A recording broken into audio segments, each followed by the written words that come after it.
할렐루야, 주의 이름으로 여러분들을 환영하며 축복합니다. 앞뒤자로 인사할까요? 반갑습니다.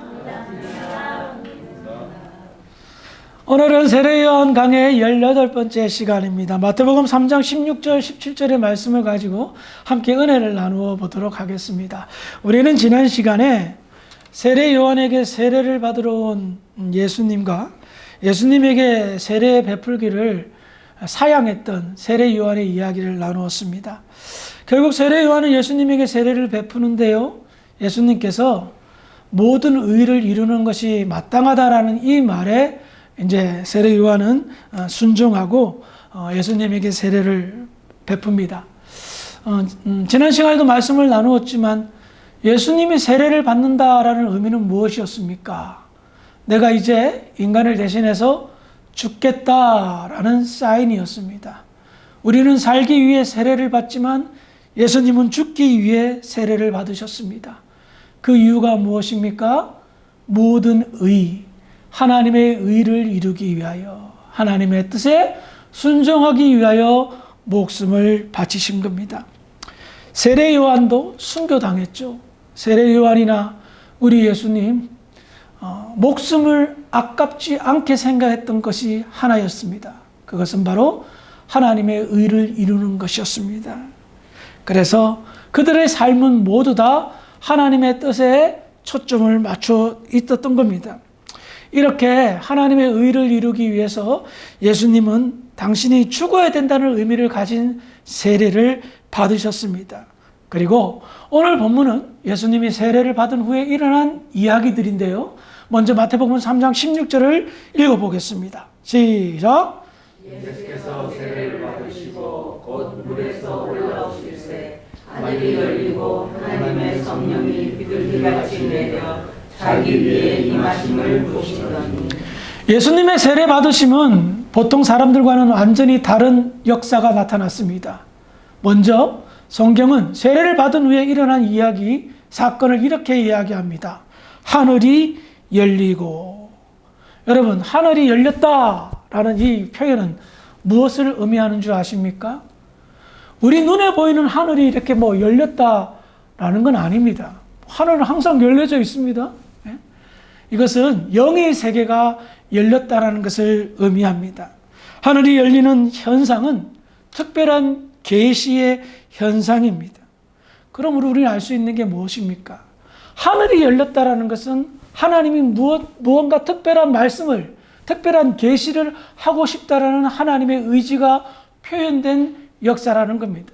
신구약에 보면 하늘이 열리는 어떤 역사가 기록되어져 있는데요. 그 대표적인 사건 중에 하나가 에스겔과 스데반의 일이었습니다. 먼저 에스겔 볼까요? 1장 1절 시작.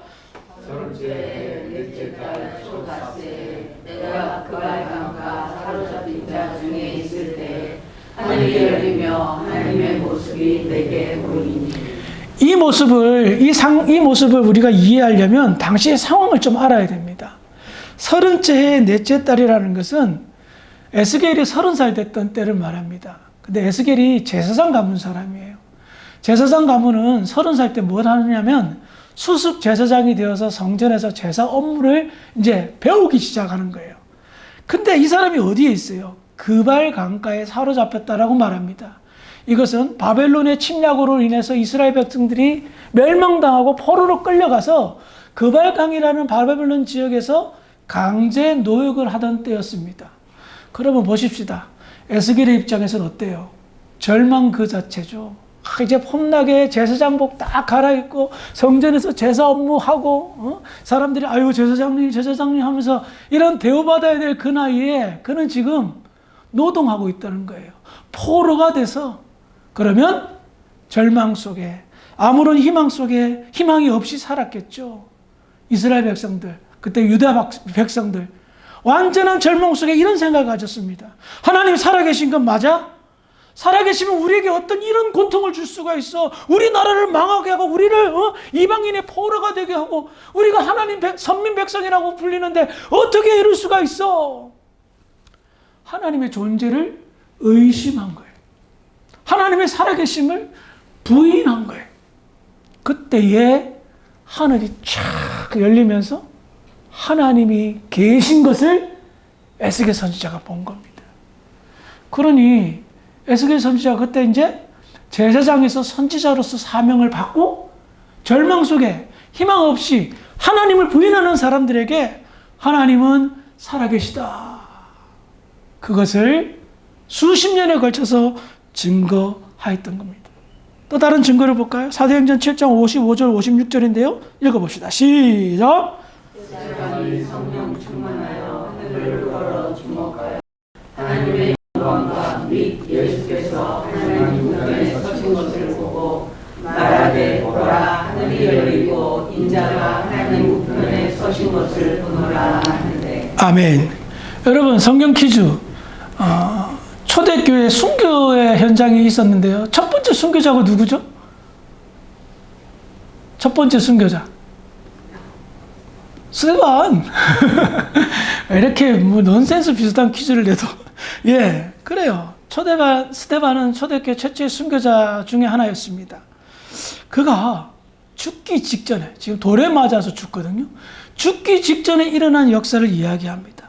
그때 하늘이 열리고요. 하나님이 계시고 우편에 예수님이 서 계신 것을 스데반이 보았어요.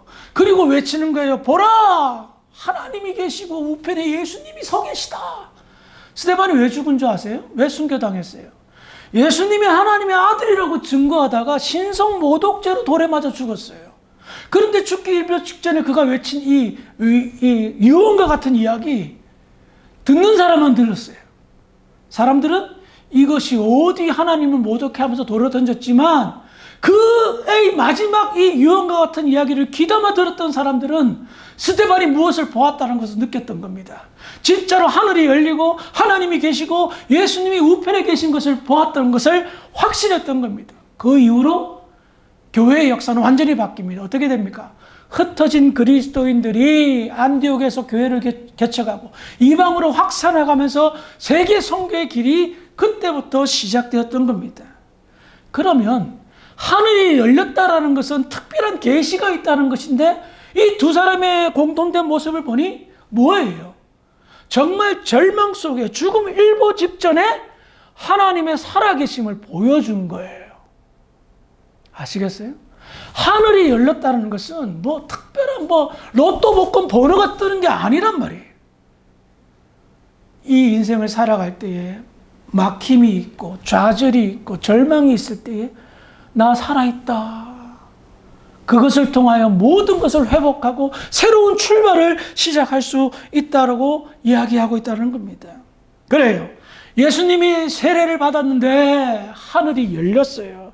이것은 이제부터 특별한 계시가 있다는 겁니다. 성경이 특별 계시예요, 그 자체가. 근데 성경의 특별 계시의 가장 핵심이 뭐예요? 예수님은 하나님의 아들이다라는 것을 증거하는 거예요. 이와 같이 하늘이 열리면 이제 예수님의 정체성에 관해서 하늘이 선포할 거라는 것을 우리는 짐작할 수가 있다는 겁니다. 그런데 하늘이 열리면서 일반적으로 하늘이 열릴 때는 하나님이 딱 보여야 되는데 다른 역사가 나타납니다. 성령이 비둘기처럼 내려. 성령이 비둘기처럼 내려. 이것도 뭡니까? 성령 하나님이 보였다는 거예요. 그러니까 다른 선지자들이나 스데반이 보았을 때는 하나님의 존재가 보였지만 지금은 더 특별한 역사가 나타난 겁니다. 그동안 알려지지 않았던 성령이 직접 눈으로 보여진 거예요. 성령님은 영이기 때문에 눈으로 볼 수가 없습니다. 그런데 비둘기처럼 보였다라고 성령의 임재를 내려오심을 지금 사람들이 보고 있다고 이야기하고 있습니다. 그런데 성령님이 영이기 때문에 보이지 않지만 비둘기같이 보였다라는 것은 무엇을 말합니까? 왜 성령이 비둘기처럼 보였을까요? 그것은 그 당시 사람들이 가지고 있는 비둘기에 대한 상징성 때문입니다. 원래 성령이 임재하시는 모습은 여러 가지 표현으로 사용되어지고 있는데 사도행전 2장 3절에 보면 오순절날 성령이 불의 혀같이 임하였다라고 말해요. 그때는 불의 혀처럼 보였는데 지금은 비둘기처럼 보인단 말입니다. 비둘기는 예수님이 이런 말씀하셨죠. 뱀같이 지혜롭고 비둘기처럼 순결하라. 당시 사람들이 가지고 있던 인식이 뭡니까? 순결을 상징합니다. 예수님이 순결하신 분이죠. 죄 없으신 분인 거예요. 그것을 의미합니다. 더 나아가 노아 홍수 때 비둘기가 감람나무 잎을 가지고 노아에게 돌아왔습니다. 이것은 무엇을 말합니까? 이제 하나님께서 용서하시고 회복시켜주고 화평과 평화의 역사가 나타났다는 것을 암시합니다. 그러므로 성령이 비둘기처럼 내려왔다는 것은 예수님의 앞으로의 이 사역이, 공생의 사역이 비둘기 같을 것이라는 것을 의미합니다.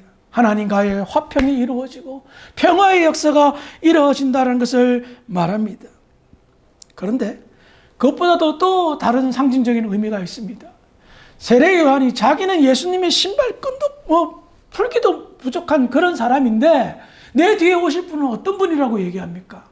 성령 세례를 주실 분이다. 그러니까 성령이 임하시는 모습을 보여줌으로 인하여서 자기 뒤에 오실 메시아가, 그리스도가 예수님임을 확증하고 확인케 하는 증거의 역사가 바로 성령이 비둘기처럼 내려왔다는 것을 이야기하고 있습니다. 자, 예수님의 세례는 클라이막스로 달려가고 있습니다. 하늘이 열리고 성령 하나님이 비둘기처럼 임합니다. 그 다음에 다음과 같은 역사가 나타납니다. 마태복음 3장 17절입니다. 시작. 하늘로부터 소리가 있어 말씀하시되 이는 내 사랑하는 아들이요 내 기뻐하는 자라 하시니라. 비로소 하나님의 임재 존재가 확인됩니다. 이때는 하나님이 보이시는 것이 아니라 음성으로 들립니다. 이 음성은 지금껏 한 번도 들어본 적이 없는 신비롭고 거룩한 위대하신 하나님의 음성이었습니다. 하나님은 이렇게 말씀하십니다. 이는 내 사랑하는 아들이요 내 기뻐하는 자라. 지금까지 한 번도 공개된 적이 없는 비밀의 아들을 하나님께서 공개하셨습니다. 제가 신구약 성경이 특별 계시고 이 특별 계시의 가장 핵심이 예수님은 누구인가? 예수님은 하나님의 아들입니다. 라는 것이 이 특별 계시의 핵심임을 말씀드렸죠. 예수님이 이 땅에 오셨을 때에 사람들은 끊임없이 질문했습니다. 저 사람 누구야? Who are you? ¿Quién es? 예수님은 누구인가? 예수님도 사람들이 당신을 뭐라고 말하는지 궁금하셨습니다. 마태복음 16장 13절 시작. 예수께서 빌립보 가이사랴 지방에 이르러 제자들에게 물어 이르시되 사람들이 인자를 누구라 하느냐. 우리는 여기서 주목할 게 뭐냐면 예수님이 당신을 어떻게 표현하는 거예요? 인자.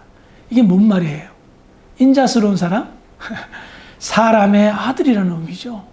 예수님은 공생애를 하면서 하나님의 아들이라고 물론 생각하셨겠지만 사람들에게는 내가 인자, 사람의 아들임을 굉장히 강조하셨습니다. 왜요? 사람의 아들이 돼야 우리의 죄의 문제를 해결하죠. 예? 내가 인간의 죄를 대신 짊어지기 위해 오셨기 때문에 그렇게 표현하셨던 겁니다. 그런데 예수님은 내가 누구로 사람들이 나를 뭐라고 부르느냐라고 했을 때에 제자들이요. 마태복음 14절에 보면 다른 사람들이 이렇게 하더라고요.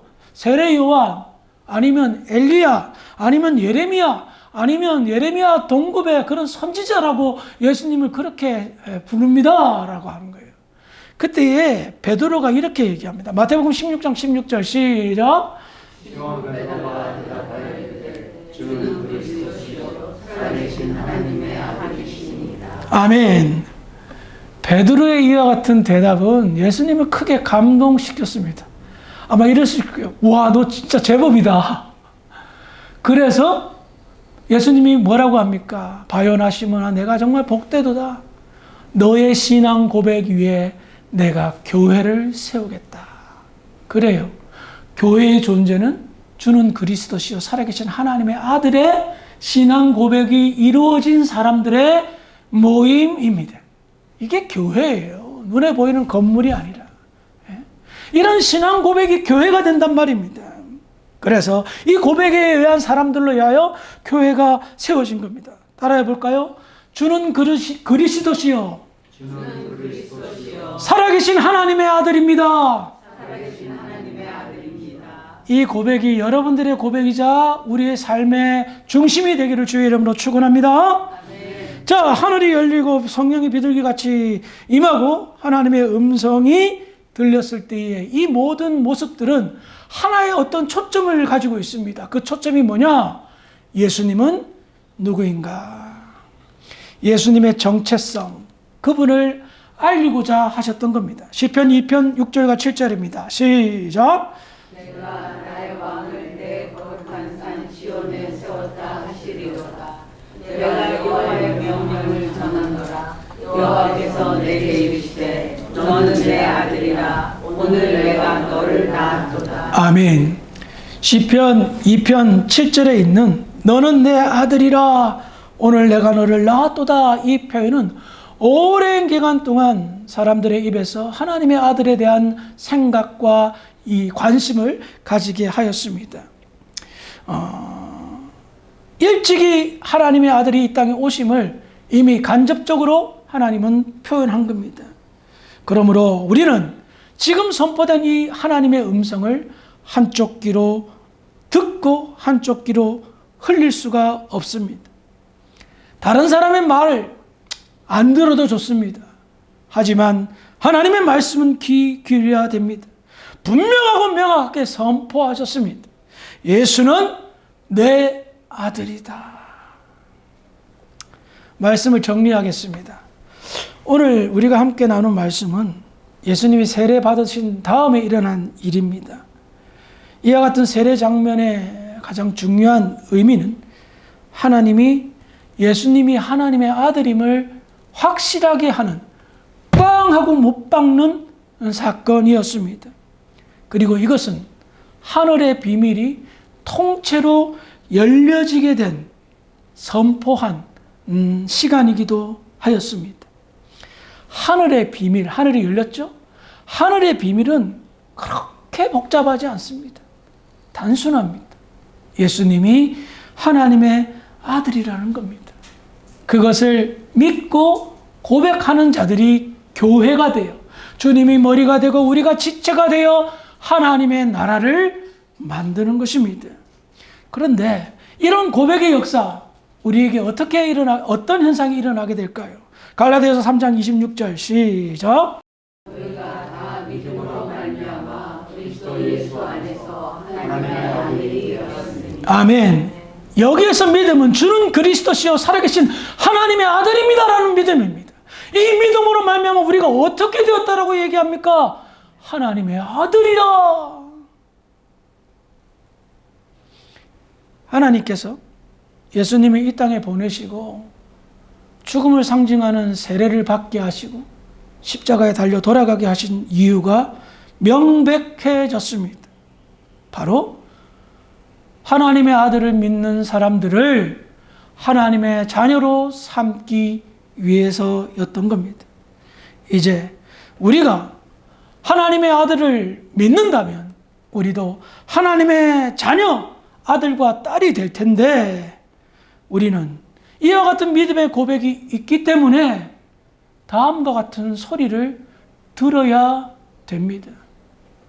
이는 내 사랑하는 자녀요 내가 기뻐하는 사람이다 라는 소리입니다. 여러분, 아마 여러분들이 신앙생활하면서 하나님이 나를 사랑한다 라는 소리들은 조금 들어보셨을 겁니다. 그러기를 바라고요. 그런데 이 소리는 잘 안 들으려고 해요. 내가 기뻐하는 사람이다. 거기에 의미를 좀 덜 부여하는 것 같아요. 사랑하는데 정말 하나님 기쁘게 살아야 되지 않겠습니까? 근데 우리는 이 뒷소식을 잘 못 들으려고 해요. 내가 사랑하는 사람입니다. 그 소리는 자꾸 듣고 싶어 하는데 하나님이 인정하는 내가 기뻐하는 사람이다 라는 소리는 좀 잘 안 들으려고 해요. 관심 없어 해요. 저는 말씀을 준비하면서 이런 생각이 들었습니다. 하나님이 우리를 사랑했기 때문에 하나님의 아들을 십자가에 희생시키셨겠죠. 당연한 거 아니겠어요? 사랑하는 건 당연한 거예요. 그러면 그 뒷소리마저 들어야 되는 것이 정상적이지 않을까요? 내가 내가 기뻐하는 자다. 참, 어떻게 해서 이런 소리를 예수님이 들으실 수 있으셨을까요? 세례 받으면서 다 알 수가 있습니다. 죽기 위해 세례 받으신 예수님의 순종을 통하여 하나님은 기뻐하셨다. 기뻐하는 사람이라, 기뻐하는 아들이라 고백하신 겁니다. 내가 그리스도와 함께 십자가에 못 박혀 죽었나니 그런즉 이제는 내가 산 것이 아니라 내가 그리스도와 함께 사는 것이라. 우리는 하늘의 축복만 생각하지 십자가의 동참은 굉장히 부담스러워하는 경향들이 있습니다. 그러기에 하나님께 순종하지 못하고 하나님이 기뻐하는 사람이라는 소리를 덜 듣고 살지는 않을까 상당히 유감스러운 모습들이 우리에게 있는 것 같습니다. 2025년도를 마무리하는 12월입니다. 사랑하는 소리는 많이 들었다면 기뻐하는 소리는 덜 들었다라는 생각이 든다면 다가오는 새해부터는, 아니 지금부터는 내가 사랑하는 자인데 내가 기뻐하는 자다라는 소리가 여러분의 삶 속에서 많이 울려 퍼졌으면 좋겠습니다. 조금 전에 여러분들 신앙 고백했죠. 주는 그리스도시요 살아계신 하나님의 아들이라는 이 고백. 이 고백은 여러분들이 하나님의 자녀라는 소리입니다. 그러기에 하나님으로부터 내 사랑하는 자다, 내가 기뻐하는 자라는 소리가 날마다의 삶 속에서 울려 퍼지는 복된 저와 여러분들이 되기를 주의 이름으로 축원합니다. 기도하시겠습니다. 참 좋으신 아버지 하나님 감사합니다. 예수님의 세례 장면을 함께 나누면서 예수님은 하나님이 사랑하며 하나님이 기뻐하는 자라는 것을 다시 한번 깨닫습니다. 우리도 하나님의 자녀인데 그런 소리 날마다 들을 수 있도록 은혜 내려 주시옵소서. 하나님이 사랑하고 하나님이 기뻐하는 자가 되기 위하여 나아갈 수 있는 복된 믿음의 교회 모든 성도들이 될 수 있도록 할렐루야 축복하여 주시옵소서. 감사하며 예수님의 이름으로 기도합니다. 아멘.